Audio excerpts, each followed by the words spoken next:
ওই বেনজির থেকে শিক্ষা নেন যে আমি যত বড় যেই হই না কেন এই বেনজিরের মতো ফাঁদে একদিন আমারও পড়া লাগবে যদি আমি অন্যায় কাজ করতে থাকি। এদেশের যে অবস্থা, এই দেশবাসীর জন্য খুব বড় একটা খবর, সেটা হলো সাবেক আইজিপি, সাবেক র্যাবের ডিজি, সাবেক ঢাকা মহানগর ডিএমপির কমিশনার জনাব বেনজির সাহেব গ্রেপ্তার হয়েছেন দুবাই শহরে ইন্টারপোলের হাতে। এর কারণ হলো বাংলাদেশে তার বিরুদ্ধে অনেকগুলো মামলা আছে, তারপরে সেই মামলাগুলোর থেকে বাংলাদেশের পুলিশের মাধ্যমে ইন্টারপোলে ইনফর্ম করা হয়েছিল যে তাকে যদি পাওয়া যায় গ্রেপ্তার করা হোক, রেড নোটিশ জারি ছিল তার বিরুদ্ধে। তো এই অবস্থায় যে কোনোভাবে দুবাই শহরে সে গ্রেপ্তার হয়েছে। সে ওই আওয়ামী লীগের শেষ আমলে, আওয়ামী লীগের ক্ষমতায় থাকাকালেই সে আসলে বিভিন্ন অভিযোগে সে বিদেশে চলে যায়। তার বিরুদ্ধে অনেক অভিযোগ আসে, দুদকের মাধ্যমে অনেক সম্পদ অর্জন করছে অবৈধভাবে বিভিন্ন বিষয়। সে আসলে এই ইউনূস সরকার আসার অনেক আগেই সে চলে যায়। যাওয়ার পরে তারপরে ওই অবস্থায় ছিল। তারপরে যখন এই রেজিম চেঞ্জ হয়, আওয়ামী লীগ সরকারের পতন হয়, ইউনূস সরকার আসে, তারপরে তার বিরুদ্ধে সব মামলাগুলো আরও সচল হয়, নতুন নতুন মামলা হয়, যেমন শাপলা চত্বর গণহত্যার মামলা, তারপরে সে যে গুম খুনের সাথে জড়িত ছিল তার নেতৃত্বে এগুলো হয়েছে, এইসব ওই আয়নাঘরটার এগুলোর বিভিন্ন বিষয় নিয়ে তার বিরুদ্ধে মানবতা বিরোধী অপরাধের অনেক মামলা হয়, আর অন্যান্য মামলা, দুর্নীতির মামলা, বিভিন্ন মামলা হয়ে তারপরে সে ওই অবস্থায় ছিল। তখন আদালতের মাধ্যমে ওয়ারেন্ট ইস্যু করে, সেই ওয়ারেন্ট ইন্টারপোলের মাধ্যমে রেড নোটিশ জারি করে তাকে গ্রেপ্তারের চেষ্টা চলতেছিল আজ এই 2 বছর। সেই অবস্থায় সে গ্রেপ্তার হয়েছে দুবাই শহরে। আসলে এই বেনজির সাহেব ছিলেন শেখ হাসিনার ডান হাত, তার বাড়িও গোপালগঞ্জে। তো এই বেনজির সাহেব এমন কোনো কাজ নাই, অন্যায় নাই, বিরোধী দলমতকে নির্যাতনের জন্য যা যা করার সব সে করছে। কারণ সে শেখ হাসিনার 15 বছরেই সে খুব বড় বড় পদে ছিল, যেগুলো ছিল বিভিন্ন বাহিনীর প্রধান হিসাবে, যেগুলো ছিল এই বিরোধী দলমতকে নির্যাতন করার বড় হাতিয়ার আওয়ামী লীগ সরকারের। সেই হাতিয়ারের প্রধান হাতিয়ার ছিলেন এই বেনজির সাহেব।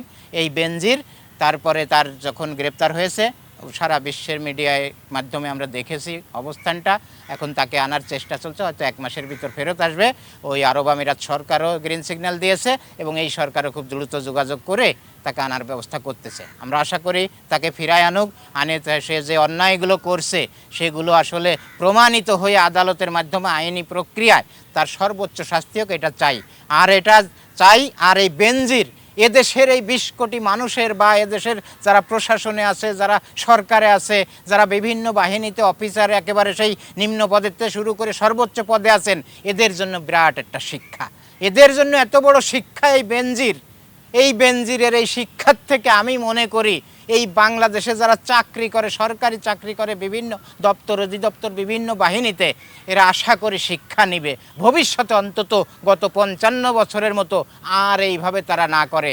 ওই ক্ষমতা পায়, ক্ষমতাসীন দলের সাথে, সরকারের সাথে থাকে তারা বিভিন্ন বাহিনী, তারা রাষ্ট্রের কর্মচারী কর্মকর্তা হয়ে যেভাবে জনগণের উপর নির্যাতন চালায়, বিভিন্ন দলমতের উপর নির্যাতন চালায়, অন্যায় করে, ওই ঘুষ দুর্নীতির সাথে জড়িত হয়ে হাজার হাজার কোটি টাকা বিদেশে পাচার করে, অন্যায়ভাবে সম্পদ বৃদ্ধি করে, এই করে করে দেশটারে শেষ করে দিয়েছে। তো এই বেনজির ছিল এমন একটা, একেবারে তার অবস্থানটা এরকম ছিল, বা সে যতদিন চাকরি করছে, যে এই বেনজিরের মানে কিছু মনে হয় এই পৃথিবীতে কেউ আর কিছু করতে পারবে না, বেনজিরের অবস্থান ছিল তাই। তো সেই বেনজির আজ 14 শিকের ভিতর ঢুকে গেছে।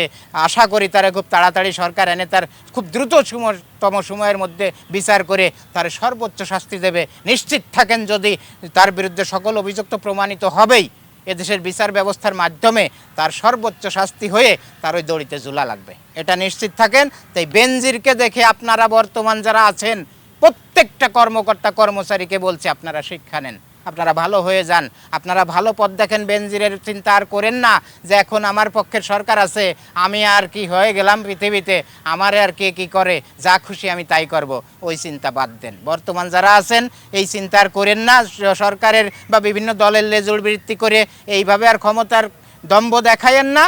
অতীতে যারা ছিলেন আপনারাও ওই হাই আফসোস করেন, আত্মসমালোচনা করেন যে আমি ভালো, আমিও তো অন্যায় করেছি। যারা বিচারের মুখোমুখি হচ্ছেন বর্তমান সময়ে, অতীত সময়ের ক্ষমতা খাটাইয়ে, তারাও চিন্তা করেন যে বেনজিরের মতো মানুষ যদি ধরা খেয়ে যায় তো আমরা তো কিছুই না, চুনোবটি। তাই বেনজির খুব বড় একটা শিক্ষা।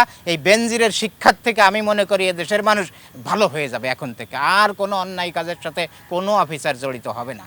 এটাই চাই, এইভাবেই চলুক। এই বেনজিরের শিক্ষার থেকে শিক্ষিত হয়ে এদেশের সব সরকারি কর্মকর্তা কর্মচারীরা এই বেনজিরের এই দীক্ষায় দীক্ষিত হয়ে তারা অন্তত এখন ভালো হয়ে যাক, যে বেনজিরের মতো ক্ষমতার দম্ভও দেখানো যাবে না, অন্যায় কাজও আর করা যাবে না। আমরা জনগণের প্রতিনিধি, জনগণের সেবক, আমরা এদেশের ওই সরকারি কর্মকর্তা কর্মচারী, জনগণের টাকায় আমাদের বেতন হয়, তাদেরকে সঠিকভাবে সেবা করব, সেখানে কোনো দলমত পথ থাকবে না। তাদের কাছে এদেশের প্রত্যেকটা নাগরিকই তার মালিক, তার সেবা সে করবে সেবক হিসেবে। এই চিন্তা করেই আপনারা কাজ করবেন। কোনোভাবেই কেউ আর সরকারি দলের নেতা, সরকারি দলের অমুক ভার্সিটির নেতা ছিলাম, বর্তমান যে সরকার বা আগে সরকার ছিল, ওই সব চিন্তা বাদ দিয়ে খালি চিন্তা করবেন যে যেদিন থেকে আমার সরকারি চাকরি হয়েছে সেই দিন থেকে আমি এই 20 কোটি মানুষের সেবক, এই 20 কোটি মানুষের সেবা করার জন্যই আমি এই জায়গায় আসছি। এর বাইরে আর কিছুই ভাবা যাবে না। এই সরকার আমার দল ক্ষমতায়, আমার ভাই মন্ত্রী হয়েছে, আমার ভাগ্নে এখন বড় অফিসার, আমার চাচা এখন বড় মন্ত্রী, ওই সব চিন্তা সব বাদ দেন। সরকারি অফিসাররা দয়া করে এই চিন্তা বাদ দিয়ে জনগণের সেবায় মনোনিবেশ করেন এবং ওই বেনজির থেকে শিক্ষা নেন যে আমি যত বড় যেই হই না কেন, এই বেনজিরের মতো ফাঁদে একদিন আমারও পড়া লাগবে যদি আমি অন্যায় কাজ করতে থাকি। তো এই চিন্তা বাদ দেন, বাদ দিয়ে যারা আছেন বর্তমানে দেশে সরকারি অফিসার, কর্মকর্তা কর্মচারী, আপনারা ওই বেনজিরে দেখে শিক্ষা নেন। শিক্ষা নিয়ে কোনো রকম অন্যায় কাজের সাথে আর জড়িত হবেন না। আপনারা ভালো কিছু করে এদেশের মানুষকে সত্যিকারের সেবা দিয়ে আপনারা বোঝাই দেন যে আপনারা দেশের সত্যিকারের সেবক, এদেশের 20 কোটি মানুষের সত্যিকারের সেবক হয়ে সেবা দিয়ে যাচ্ছেন যতদিন এই জায়গা চাকরি করবেন। এই চিন্তা করে আপনারা এগোন, তাহলে আর এই বেনজিরের মতো বিপদে আপনাদের পড়তে হবে না।